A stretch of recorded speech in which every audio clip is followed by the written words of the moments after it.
Welcome to Mr. Biz Radio, biz talk for biz owners. If you're ready to stop faking the funk and take your business onward and upward, this show is for you. And now, here's Mr. Biz, Ken Wentworth. All right, welcome to another episode of Mr. Biz Radio with me, Mr. Biz, Ken Wentworth.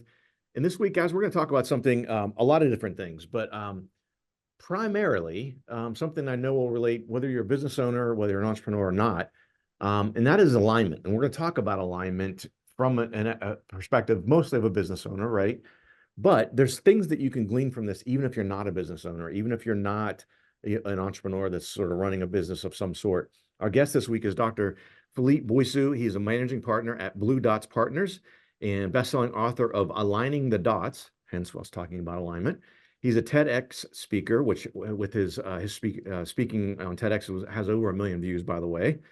He's a former Apple executive who helped launch and scale Apple's online store. Now he advises CEOs on data-driven market alignment growth. Philippe, Dr. Bouissou, welcome to Mr. Biz Radio. Thank you, Ken. It's a pleasure to be on your show. Yeah, I've been looking forward to this. I know you have a ton of knowledge and I got a ton of questions. I want to definitely make sure we dive into that a good bit. But before we start diving into some of that, I mentioned that some of it during the introduction, but tell us a bit about your career and entrepreneurial journey. You know, I have been in Silicon Valley for 35 years now. I actually started a Unix software company when I moved here, and then decided that I really liked the climate and the people and the entrepreneurial spirit, and I stayed.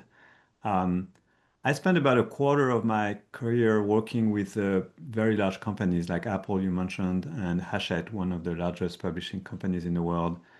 The second quarter, if you will, was I was an entrepreneur and a founder of several companies, and really transforming ideas into businesses to the extent I could. And I failed many times, which was always great learning experiences. And I got lucky in a couple of times and was successful. The third quarter was being a VC, and I'm actually recovering, just so that you know. But I've been investing,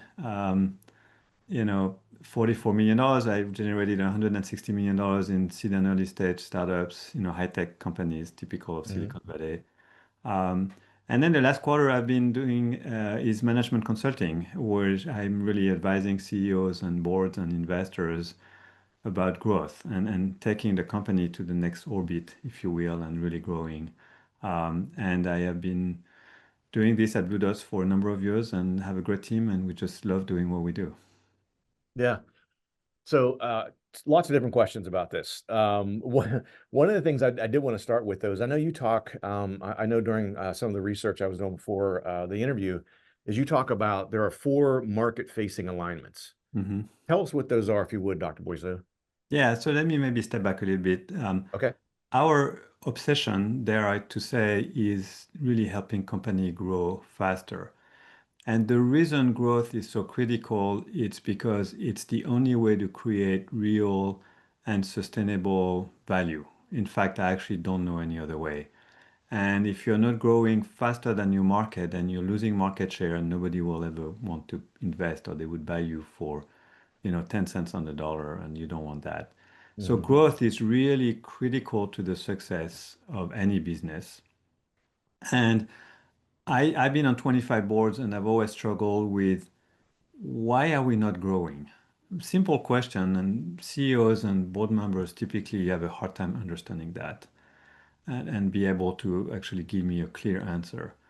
And so I really wanted to solve that problem. And a few years ago, I made a remarkable discovery, which is if you want to grow your business as much as you can, you have to perfectly align your business with your target market. And the word target is important, by the way. And it's really the misalignment that creates friction and that really drives the growth down. A little bit like if you misalign gears in a mechanical watch, the watch may still be ticking, but it's not going to give you the right time, and it will eventually slow down and eventually stop ticking. So the problem of growth is fundamentally a problem of alignment. And then I realized that there are 4 universal axes of alignment between any business and its target market. And it's truly universal. So it applies to a startup here in Silicon Valley, or a cafe on the left bank in Paris, or a mid-sized company in Miami, or a Fortune 500 company. It doesn't matter. those principles of alignment are exactly the same. So the first alignment is between the customer's pain and the claim that the business makes to address that pain. So if you come to me, Ken, and you have a headache and I show you a stomachache pill, well, obviously your pain and my claim are not aligned. You will never buy my pill, and nor should you. Mhm. The second alignment is the perception, which is the understanding of the claim, and the messaging, which is the expression of the claim, right? So I'm expressing a claim to you, you need to understand.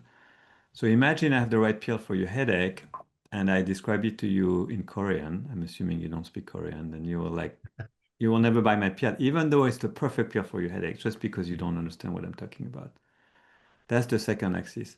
The third one is the way customers want to buy and the way the product is sold in the marketplace have to be aligned. So if I said, Ken, you can get the pill for your headache, I have it, but it's here in San Francisco, you have to fly, you're going to say, well, wait a minute, I'm in Columbus, Ohio, Mhm. why can't I just walk to the pharmacy where I live? And then the last axis of alignment is my favorite one. And I have to confess, I stole it out of the Apple playbook. So I spent some time at Apple. And during the last year, I worked directly for Steve Jobs, which is how I lost my hair, in case you wondered.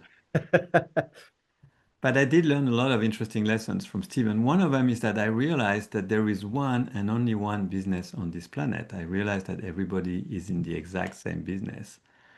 And that business is the manufacturing and delivery of delight. Everybody is in the business of delighting their customers. And so the last alignment is what is the expected delight and what is actually delivered to that customer.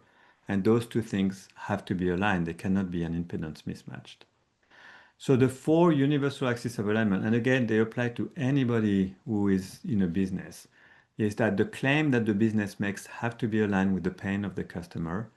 The messaging, which is how that claim is expressed, has to be aligned with the perception, which is the understanding of the claim. And then the way the product is sold in the marketplace has to be aligned with the way customers want to acquire and purchase that product. And then finally, that what is delivered to that customer is aligned with their expected delight. And if you perfectly align your business along those four axes with your target market, you will realize the maximum growth rates possible within your market. I love it. I love it. Yeah, no, and actually, you answered a couple of other questions I was going to ask as you were explaining all that. It's very intriguing to me. We only got about a minute left here, so I don't want to give you a long question or anything, but sort of a lightning round with you for you. What is one myth about growth that you've heard that you'd like to just squash and retire? Oh, it's very simple. We're not growing because our sales, we're not selling.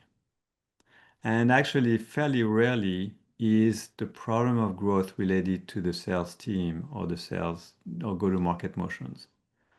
Again, as an example, if your message is not aligned with the perception, people don't understand the value and what you're doing, you may have the best sales force in the world, they will not sell because nobody will be willing to transact and buy your product against the money they're willing to pay for.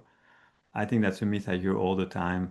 And the typical thing is the sales guys comes and say, well, I didn't do my quarter because the marketing team didn't give me the right leads. They're crap. Right.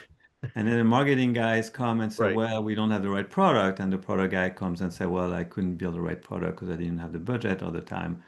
And this is all nonsense. And that's the Yeah. problem. Yeah, definitely, definitely. Good stuff here. Again, talking to Dr. Philippe Bouissou. We're going to hit a break here, guys. We're going to come back and we're going to dive in a little bit into his experience at Apple. He alluded to that earlier. I want to find out more about that. If you would like to reach hundreds of thousands of business owners every week, Mr. Biz Radio can help. Our show airs globally 7 days a week for more than 25 hours across several internet radio stations, plus 20 plus podcast platforms. Also, video exposure on the new exclusive Mr. Biz Network streaming channel, which gets blasted to 100 plus streaming platforms, and the Mr. Biz YouTube channel, and our 350,000 social media followers multiple times every week. Join Mr. Biz Nation as an advertiser by emailing us at info@MrBizSolutions.com. Attention, Mr. Biz Nation. We have an exclusive offer just for you. Get lifetime access to scarcity countdown timers and logic links for only $69. Yes, you heard it right. Only $69. These tools will add urgency to your email campaigns and website pages, helping you increase conversions, sales, and capture more leads. Don't miss this incredible opportunity. Visit GetPulseTools.com now and take your business to new heights. Check out all 3 of Mr. Biz's best-selling books at MrBizBooks.com. Now, once again, here's Mr. Biz. Welcome back to the show. Again, talking with Dr. Philippe Bouissou this week. His website is bluedotspartners.com, and you can also follow him on LinkedIn. We'll put this in the show notes as well. But if you happen to be listening, you can at least, if you remember that. So Dr. Bouissou, let's talk a little bit about, take us inside a little bit. So of Apple, I can't even imagine, especially if you were that closely aligned towards the end there with Steve Jobs. But what's one decision that maybe between yourself and Steve Jobs or whoever else on the management team you made about that online store that maybe still applies, that what you would see it as a small business e-commerce today? Yeah, it was quite tricky. I came up with the idea of selling directly over the internet, which back in 97, 98 was a novelty. I mean, you have to remember, Netscape went public in August 1995. And at the time, the big debate was, well, will anybody ever put a credit card number on the internet? That's nuts.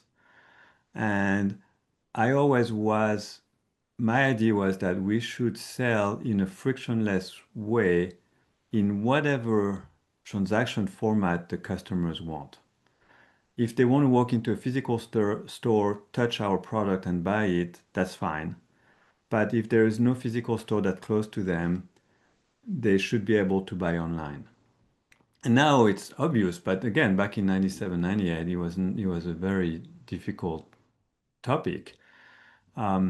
So I had a hard time convincing the previous management team at Apple until we bought Next. And then we bought Next, I met with Steve and I explained to him what we were doing. And he basically said, why on earth should we do that? Thinking, I was interpreting his question was, this is the stupidest thing he's ever heard. But very quickly, he actually embraced the idea. And when he came back to Apple, he had 3 priorities. One was the iMac that was actually getting ready to be launched. The second one was the Think Different campaign. It was beautiful, beautiful campaign, very emotional. And then the third one was the online store. And the biggest issue we had is that we never sold direct to any customers. You couldn't buy a Mac from Apple. You had to go to a store or maybe a catalog. And the biggest issue we were facing was the issue of channel conflict. How are we going to explain to our channel and distributor partners that we now are going to compete against them and sell direct? And it was a lot of back and forth discussion, a lot of fear within Apple about this. And my view was that we just tell them, we said, look, the internet is going to be real. E-commerce is going to happen. We are going to embrace it because we innovate at Apple. That's what we do. But we will not compete against you on the pricing. So we will sell at MAP, which is the minimum advertising pricing. We will never undersell. We never sell cheaper than you do. And we'll give you first allocation. We always add issue to forecast how many units we should sell and how many units we should manufacture. So we told our distributors that, look, if we don't have enough units, we'll give them to you first. And then whatever is left, if anything left, we'll put it on the online store. And that's what we did. And also, Steve fired half of our channel partners. They were not doing a good job. We were, selling. We had channels for about $12, $13 billion. We were doing 8 or 9, and we were over distributed. And so we took this opportunity to meet with the channel partners and said, look, there's a good news, which is we're going to keep you. You can continue to sell our product. And the bad news is we're going to sell direct over the internet, but we're not going to compete with you on pricing and allocation. And that's basically how we solved that issue. But there was a lot of debates on how we go about that. And it actually ended up being the right path, and it worked pretty well. So I'm curious, Dr. Bouissou, so as you guys did that over time, at least, so the revenue you were doing through channel partners, then you guys start to sell on apple.com, even though you got rid of some of your distributors that you mentioned. Where did the total go? I assume the total continued to rise, and obviously the share of that would change, right? But I would assume, especially as the internet was more embraced by more folks, as like you mentioned, my mom was one of those people. I'm not putting my credit card on the internet. Again, way back. But so I'm kind of curious how that revenue of the internet channel in itself, with distributors as well as Apple, how did that continue to grow? Yeah, so I can tell you I believe 2024, the online store did about 75 billion, which is about 20%. I don't know the exact number, but I give you a sense. 20% of Apple's revenue. I actually do not know what the breakdown is between the physical Apple stores and then the other outlets. Mm. My guess is that the Apple stores take, a big share of that. Um, and so I think that's kind of the way it worked out. I managed the online store from 0 to 350 million, which is nothing compared to today. Um, and the share was very, very small at the beginning, but then again, now it's kind of found its equilibrium at about 20%, and that's kind of where it is today. So, but it is Yeah, I'd be curious. significant. Yeah, I was going to say, I'd be curious to see, was consumer behavior initially, if they were used to going to these distributors before you guys started to sell on your own store, how quick was that transition? And they just kind of abandoned the distributors and really just started going to you? Because Yeah, obviously you guys were doing a lot of the advertising. yeah. So that's what happened. Now, also you have to remember, this is not true today, but at the time there was no tax if you were buying from another state. There was no sales tax with 10%. So it's like, well, should I buy it from Apple Store, which is based in maybe another country, another state? And so there was also that debate about the tax table. Now that's gone away because everything is taxed. Um, but I think what happened is our customers knew our product pretty well. And once you know what you want to buy, ordering from Apple was very, very easy, very frictionless. And it's like once they do that once, they would always buy from Apple. And that's kind of how this whole business, started to take momentum. Yeah.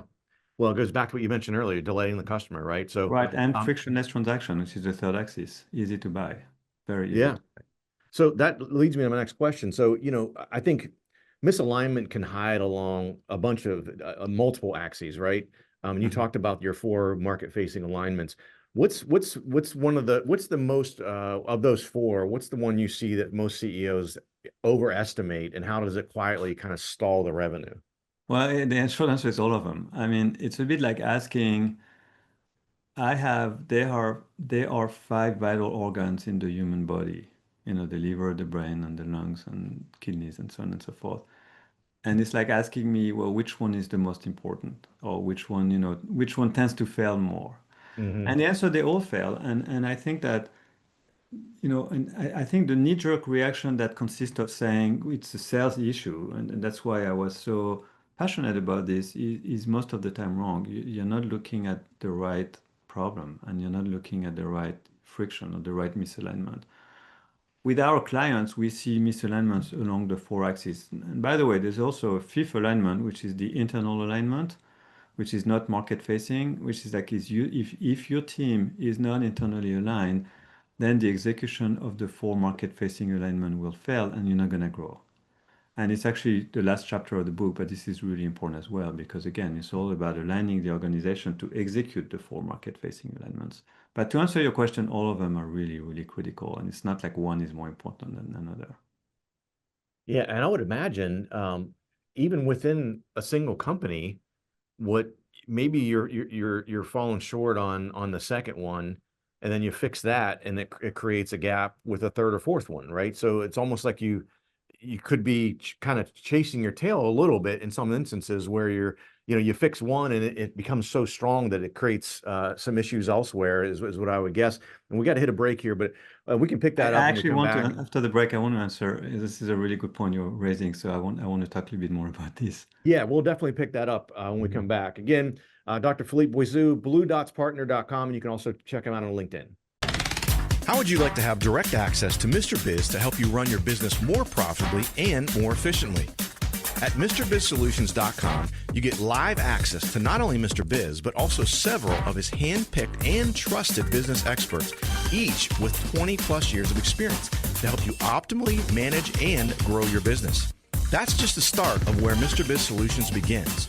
Learn more at MrBizSolutions.com. That's MrBizSolutions.com. Attention, Mr. Biz Nation. We have an exclusive offer just for you. Get lifetime access to scarcity countdown timers and logic links for only $69. Yes, you heard it right. Only $69. These tools will add urgency to your email campaigns and website pages, helping you increase conversions, sales, and capture more leads. Don't miss this incredible opportunity. Visit GetPulseTools.com now and take your business to new heights. Got a question for Mr. Biz you want answered on air? Email it to info@MrBizSolutions.com. Now, once again, here's Mr. Biz. All right, guys, welcome back to the show. And I want to get to a lot of different things here. We've only got one segment left with Dr. Bouissou. And I do want to pick up with where we went. We left off there because I want to get your take on that. Because, again, I'm just thinking it again. I'm hearing your 4 market-facing alignments for the first time during the interview here, but I'm kind of making it analogous to other things that I've seen as a business consultant myself, to where you've got a weakness and you really focus on that. You've got KPIs around it, et cetera, and you're super focused, and you really fix that one. But maybe now you've neglected one over here. And so how often do you see that? Is that sort of a regular cadence that you have to really keep an eye on all 4? Yeah, I think so. I'm going to make 2 comments. One is that the order of the 4 alignments is important, because if the claim and pain are not well aligned at the beginning, everything else is irrelevant. It's a moot point. It's like you cannot have a messaging if you don't know what the right claim is in front of the right pain, in front of the right problem. So usually we start and we follow it. So pain and claim, and then messaging and perception, and then purchase versus sale, and then the delight. So that's the first comment. The second comment I would make is that the real power of this approach is that the 4 axes are independent. And what I mean by this is if you work on one and fix one, it does not affect the other ones, right? So if you change your messaging and now you're perceived better and people really understand the value prop, that has nothing to do with the claim.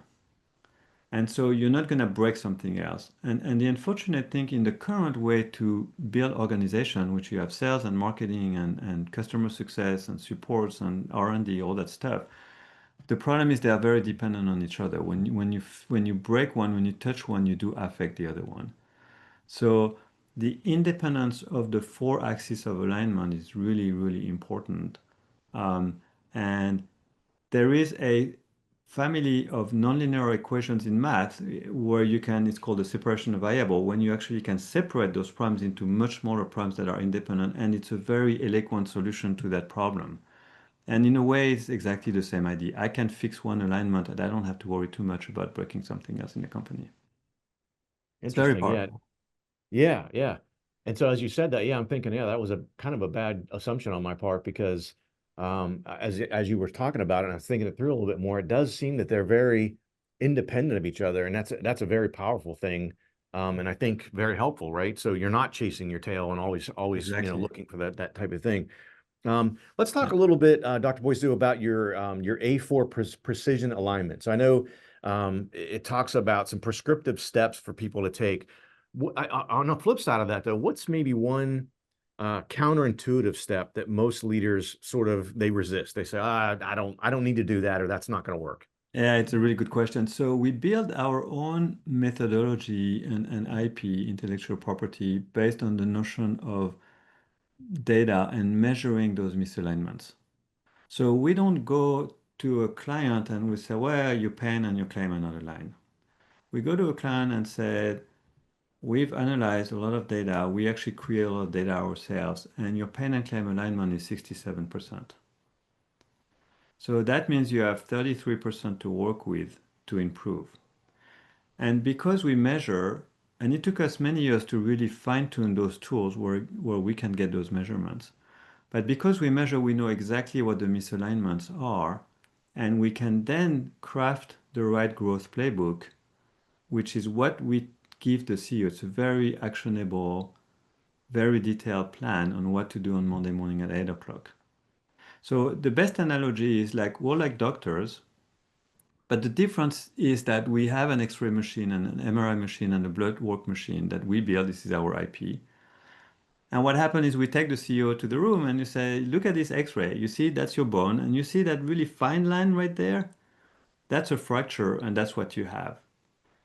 So, and again, that's the science and the data that we built over the years where we can identify that little line and prove that it's a fracture. Then we give our clients the prescription, which is okay, you need to wear a cast for 3 months or 3 weeks, and then you're going to need to do, 6 weeks of PT, of physical therapy, and you cannot play tennis for 6 months. Now, when they leave, what we deliver again is that prescription, which is the growth playbook. After that, it's up to them to go to the pharmacy and buy the meds and take them and follow the thing. And if they don't, that's okay with us. The same way a doctor will give you the best diagnostic and the best prescription. And yes, he would like you to follow it. But if you say, look, I'm not going to take this, the doctor says, I've done my job. I told you I was wrong. I told you exactly what to do. So the biggest issue we see is the resistance to change. And like CEO and management team have a really hard time to change. And if they don't want to step on the treadmill to lose weight, it's like they're not going to lose weight. So that's the biggest challenge that they have. And we want to be there for them to help them implement the growth playbook if they want to. It's completely optional. They don't have to. But we're like, hey, we can do a monthly checkup, or we can just even deploy resources within your company to help you execute. And we'll do that for 2 or 3 quarters. But we'll be there to execute the growth playbook that we crafted, not somebody else's strategy, because we have no interest in that. But it's hard. Yeah, yeah, and I've seen it as well. I mean, I get that, and it has to be frustrating for you because I know myself, the same sort of thing is someone will hire me to come in and help them optimize their business, and then when you sort of, just like you're talking about, when you point out some of these, these challenge areas and how to improve them, and they're like, and they don't want to make the change, it's like, well, then why did you hire me? Why did you go to the doctor for a sore knee when the doctor tells you that here's what you need to do for a sore knee, and you're like, I'm not going to do that? It's like, to your point, it's like, then why go? Then why even bother? Why hire a business consultant, or why go to the doctor for a sore knee if you're not going to actually, listen to what they're telling you? Yeah. Um, I mean, so it doesn't frustrate me. It frustrated my partner, John, my co-founder, for a number of years. But it's like, John, our job is to really understand why they're not growing fundamentally and develop an action plan that we know that if they implement it, they'll be successful. And I spent all my life, all my business life, being in the business of convincing people to do things that they don't necessarily want to do. And it's like, I don't want to do this anymore. So what we do is we have a very high level of integrity and honesty. And we tell them, this is what you need to do. We know you can do it. So we always prescribe the growth playbook within the feasibility envelope, which is really, really important. And, if they decide that they don't want to do it, that's okay with me. Like, I'm not going to lose sleep. I mean, I really encourage them to do it, but it's like, my job has been well done. And that's the way I go to bed. yeah, yeah, I like that. I gotta start taking that mindset on a little bit more, Dr. Boyce. That's good advice. It's hard. Um, When I was a VC, I was running a $350 million business at Apple. It's like I wanted to push the CEO because I knew exactly what they needed to do. And it's like, gosh, you need to do this. And one day, one of my partners took me aside. He says, Philippe, you don't understand your job. You're a diplomat, and your idea has to be, they have to believe that it came from them, and that's your job. And it's like, it's completely changed my perspective on being an investor and was very helpful. But it took me like a year to figure that out. Yeah, yeah, for sure. Well, we've only got about 30 seconds left to hear or so, but one thing I wanted to ask you, because I know you mentioned before you've served on a bunch of boards. I've been on some boards. I'm still on some boards as well. And even on the other side, as an owner, as a CEO working with a board, what is the best question that a board can ask at quarter end? What did you learn this quarter? I think. So, I mean, I'm actually writing a second book, which I thought I would never do, but I am doing it on board alignment. So there's a 6th alignment, which I never thought about until 3 months ago, which is the alignment between the CEO and the board and among the board members. And it's a vast topic. It hasn't been really, there's not a lot of literature on this. So I decided to write a book. I'm actually in the middle of interviewing a bunch of CEOs and board members. It's a really tricky question on what is really the board's role. What does a board really do? Don't give me the regulatory stuff, and I know that, but it's like, how can it help? So maybe we can do another talk one day, but that's a very vast topic. Yeah, yeah, okay, good stuff. Well, unfortunately, we're out of time here, Dr. Bouissou, but I really appreciate you coming on the show. Oh, thank you, Ken. Thank you for your thoughtful questions. It was a lovely discussion. Yeah, absolutely. And really enjoyed having you. Likewise. Guys, thanks for watching. Thanks for listening. Have a fantastic rest of your week. And don't forget, as always, cash flow is king. To become part of Mr. Biz Nation, follow him on all social media platforms or never miss a show by going to MrBizRadio.com. If you prefer free video content, visit the Mr. Biz YouTube channel or check out his streaming channel, which is available on 100 plus streaming platforms at MrBizNetwork.com.